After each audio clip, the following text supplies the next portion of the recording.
100 శివరాత్రులు కలిస్తే ఎంత యోగమో ఈ ఒక్క రోజుకి అంతటి మహిమ కలిగినటువంటిది. దాదాపు 225 సంవత్సరాలలో కేవలం 9 సార్లు మాత్రమే వచ్చినటువంటి అలభ్య పుణ్యతిథి, మహిమాన్వితమైనటువంటిది. అదే మహాశైవాఖ్య యోగము. కృష్ణ చతుర్దశి, ఆరుద్ర నక్షత్రము, అలాగే సోమవారం కలిసినటువంటి రోజు. ఇటువంటి రోజు పరమేశ్వరుడు సదా ప్రసన్నుడై ఉంటాడు. ఈ 13 జూలై ఇది తప్పిందా 2053లో వస్తుంది, అది తప్పిందా 2070లో వస్తుంది.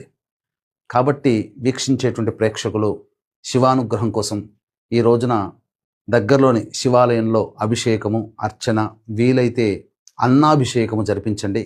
మీ సంకల్పం కార్తీక మాసం లోపల ఆ పరమేశ్వరుని యొక్క దివ్య అనుగ్రహంతో తీరుతుందని చెప్పవచ్చు. అలాగే మహిమాన్విత అరుణాచల క్షేత్రంలో కానీ, శ్రీకాళహస్తీశ్వర క్షేత్రంలో కానీ మన పీఠమాధ్వర్యంలో మీ జాతకరీత్యా కలుగు విద్య